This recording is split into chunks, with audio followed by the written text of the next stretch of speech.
Hello friends, I am back. और आज पिछली सीरीज में ऐड करते हुए हमने पिछली सीरीज में हमने नोट करा था अपने वीडियो में कि हमने इस क्वेश्चन के ऊपर आपको लास्ट में एंड किया था। तो लीजिए, सेम क्वेश्चन है, क्या इस 2 दिनों में आप अपना आंसर निकाल पाए? अगर निकाल पाए तो नीचे लिखे कमेंट में, और नहीं निकाल पाए तो कोई प्रॉब्लम नहीं, हम आपको बताते हैं। तो जब भी कोई भी क्वेश्चन सॉल्व करना हो, ऐसा रेजिस्टेंस का सीरीज में लगा हो चाहे इसमें हो, तो आपको 3 चीजों का ध्यान रखना, 3 पॉइंट का। सबसे पहला जो है उसको आप नोट कर लीजिए। पहला जो होता है वो होता है, जब आप सर्किट देखेंगे तो आपको ये पता होना चाहिए कि करंट फ्लो किधर को करता है। तो current always flows from higher potential to lower potential. हमारे टैंक का जो वाटर टैंक एनालॉजी बताया था, क्या बताया था? ऊपर higher voltage to lower voltage, तभी करंट जाएगा ऐसे करके, नीचे से तो ऊपर जा नहीं सकता।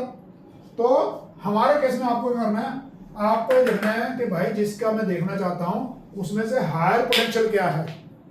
तो अब इस केस में आपका जो है सीधा सीधा नजर आ रहा है, ये +4 वोल्ट है और ये ग्राउंड है। तो नेचुरली बात है, करंट हायर टू लोअर जाएगा। तो सबसे पहला, find out the direction of current. हमारे इस केस में करंट ऐसे जा रहा है, अग्री? क्योंकि 4 वोल्ट पॉजिटिव है और ये ग्राउंड है, ये लोअर वोल्टेज है, 0 वोल्ट पे है। क्योंकि हम इसके रिस्पेक्ट में लेते हैं तो ये 4 वोल्ट हायर हो गया, तो मल्टीमीटर को जब लापोगे तो ये यहाँ पर +4 वोल्ट हमारा सेम है। तो करंट की डायरेक्शन तो निकाल ली। तो find out the direction of current, ये आपको लॉजिकली देख के सर्किट को समझ जाना है। दूसरा काम क्या होता है, अब find out the amount of that current. मान लीजिए मैंने कहा ये 4 इक्वल है, तो इनकी वैल्यू को मैं R से रिप्रेजेंट कर देता हूं। तो I किसके बराबर होता था? तो I बराबर होता था V/R। अब क्योंकि ये टोटल R का पता है, टोटल V का पता है, तो हम इसे VT कर देते हैं और TRT कर देते हैं। तो यहां से यहां तक कितने वोल्टेज है? 4 वोल्टेज। और यहां से यहां तक कितने R हैं? 4R। तो भैया कट गया, तो 1/R जो है आपका करंट है। और ये किसमें है? मिली एम्पियर में नहीं है, ये एम्पियर में है। क्योंकि जब इसकी वैल्यू पता होगी आपको, किलो ओम होगी, तो अभी तो हमने ओम में बताई ना वैल्यू, इसलिए इसका करंट 1/R एम्पियर है। तो दूसरा काम क्या हो गया, आपको किसी तरीके से भी करंट का अमाउंट निकालना है। जैसे मैंने उसमें क्या कहा, सीरीज था, तो अच्छा दूसरी बात यह है क्योंकि ये सीरीज में है तो सब में सेम करंट जाएगा। तो आपको किसी तरीके से भी अपना दिमाग लगाकर ये काम करना है। तीसरा काम क्या करना है, अब ये ध्यान कर लीजिए, रेजिस्टेंस का काम क्या होता है, it opposes the flow of current. तो फ्लो ऑफ करंट, अब इसका मतलब क्या है, जब इसमें से करंट जाएगा, यानी कि जब ये रेजिस्टेंस पहले में से घुसेगा और जब बाहर निकलेगा तो इसने कुछ करंट को रोकने, यानी कि वोल्टेज को रोकने की कोशिश करेगा। टोटल करंट ये है, तो ये वोल्टेज को ड्रॉप करेगा। तो क्या करेगा, इस केस में हम ये साइन रिप्रेजेंट करते हैं। ये साइन का मतलब ये नहीं होता कि ये नेगेटिव मतलब 0 से नीचे चला गया। इसका मतलब ये है, इस कंपोनेंट में ये एंड हायर पोटेंशियल पे है और ये एंड लोअर पोटेंशियल के, इसके रिस्पेक्ट में। तो अब देखिए यहां से क्या हुआ, ये हमने सारे साइन बना दिए। तो आपने डायरेक्शन ऑफ करंट की वजह से ये साइन बना लिया। अब तीसरा है अमाउंट ऑफ वोल्टेज ड्रॉप निकाल। तो आपको ओम्स लॉ अच्छी तरह आता है। ओम्स लॉ क्या कहता है? कहता है कि किसी भी कंपोनेंट के क्रॉस में जो वोल्टेज होती है V बराबर होती है I × R। तो लो जी भैया, देखो यहां से I कितना है? 1/R। और R कितना है? तो यहां पर वोल्टेज कितनी हुई? यहां हुई वोल्टेज हुई I, यानी कि जो R × 1/R। R से R कट गया, यानी कि 1 वोल्ट। तो भैया ये 1 वोल्ट हो गया, ये 1 वोल्ट हो गया, ये 1 वोल्ट हो गया, ये 1 वोल्ट हो गया। क्यों? क्योंकि सारे रेजिस्टेंस इक्वल वैल्यू के हैं और सब में सेम करंट जा रहा है। सेम करंट क्यों जा रहा है? क्योंकि सीरीज में है। यहाँ पर कुछ और सर्किट लगाऊंगा तो फिर वो उसमें करंट में फर्क पड़ जाएगा। पर अभी आपको सिंपल समझाने के लिए तो ध्यान से देखिए। तो अब ये 1 वोल्ट इनके अक्रॉस ड्रॉप आया, तो लीजिए, अब जब मैंने मल्टीमीटर को यहाँ लगाया, जी पर लगाया और उसकी लाल तार को यहाँ लगाऊंगा, तो ध्यान से देखिए, ये यहाँ तार लगाता हूं तो 4 वोल्टेज है, 4 में से 1 वोल्ट का ड्रॉप हो गया क्योंकि करंट इधर को जा रहा था। तो अगर 4 में से 1 वोल्ट ड्रॉप होगा तो भैया 3 वोल्ट, 3 में से 2 वोल्ट, 2 में से 1 वोल्ट। अब बताइए, इतना सिंपल सा आंसर। पता नहीं कितने ट्रेनिंग इंस्टीट्यूट जो है कराते हैं, उनसे जब पूछा जाता है तो बेचारे जवाब नहीं दे पाते, फिर कहते हैं सर बड़े इंटरव्यू दिए, जवाब नहीं मिली। और मेरा दिल दुखता है इस बात को कि यार ये चीज़ नहीं आपको अब, अरे अभी तो शुरू ही नहीं हुई, कॉम्प्लेक्सिटी शुरू नहीं हुई। एक कंपोनेंट जो सबसे ज़्यादा सर्किट में यूज होता है और उसी का आइडिया नहीं। तो देखिए, समझ में आया?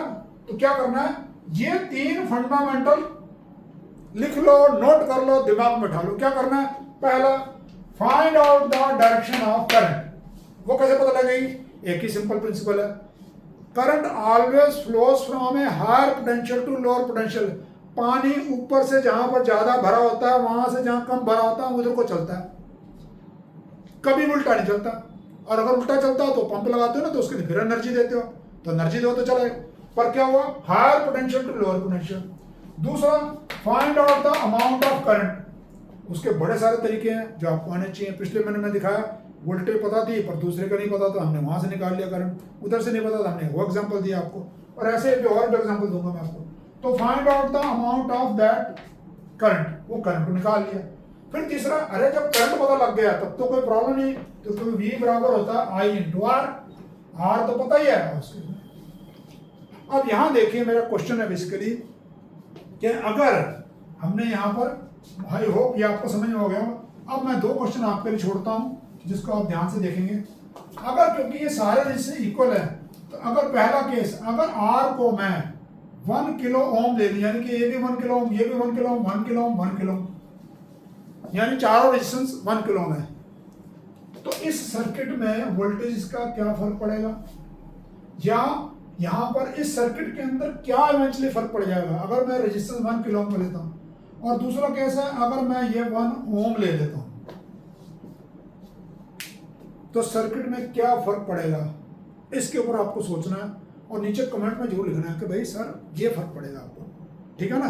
तो इस तरीके से अब सिंपल सा था, वही मेरे 3 फॉर्मूले याद रखेंगे और उसके बाद में टाइको थ्योरम भूलेंगे नहीं बिल्कुल भी। टाइको थ्योरम क्या कहती है, the first answer in the flash in the mind of student normally wrong. तो भैया जब तक बहुत एक्सपीरियंस नहीं होता तब तक रुक जाना, बोलना नहीं, पहले इंटरव्यू में सुनना है, दिमाग लगाना है। और जो पहला क्वेश्चन नॉर्मली आ रहा होगा, मैंने ये नहीं कहा हमेशा ही गलत होगा, मैंने कहा नॉर्मली जो आ रहा होगा, जब आपको नॉलेज होगी तब हो सकता है आपको क्वेश्चन पहली बार में सही आ जाए, पर जब तक नॉलेज नहीं है तब तक आपको क्या करना है, इस चीज़ को फॉलो करना है, उसको रोक लेना, क्वेश्चन को सोचना ये तो गलत है। अब क्या, क्योंकि इंटरव्यू के अंदर जब क्वेश्चन पूछते हैं तो आपसे पहले ना हजार स्टूडेंट को क्वेश्चन पूछा जा चुका है, इसलिए आपसे पूछ रहे हैं ना। तो इस चीज़ का ध्यान रखेंगे। तो अब अगला हमारा जो है, और हमारे इस चैनल को जो है लाइक करें, शेयर करें, सब्सक्राइब करें, और साथ ही अपने उन लोगों के साथ में जरूर शेयर करें जिनकी अभी तक जॉब नहीं लगी।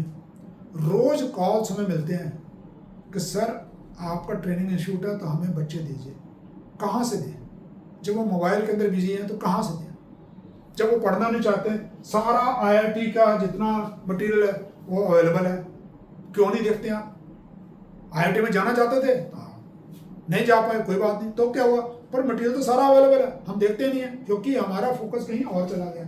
हम सोचते हैं अरे डिग्री कर ली है, M.Tech कर लिए, अब तो कंपनियां गाड़ी लेके आएंगी, हमें बिठाएंगी, पिछली सीट पे आगे वो बैठा हुआ कंपनी का मालिक लेके जाएगा। ऐसा कुछ नहीं होने वाला। और मैं आपको वार्न कर रहा हूँ, अगर ये फंडामेंटल क्लियर नहीं है तो आप AI को भी यूज़ नहीं कर पाएंगे, क्योंकि AI जो है जो बातें बताएगा उसको आपको चलाने के लिए तो आपको ही करना पड़ेगा ना। इसलिए fundamentals are very very compulsory. तो इसलिए इन फंडामेंटल को हम आपको बनाने जा रहे हैं, और हमारे नेक्स्ट वीडियो में हम आपको और शेयर करेंगे, और प्रॉब्लम शेयर करेंगे, और लास्ट तक हम आपको ऐसे स्ट्रॉन्ग फंडामेंटल बना देंगे ताकि इंटरव्यू के अंदर आपको 1 मिनट में जॉब मिल जाए।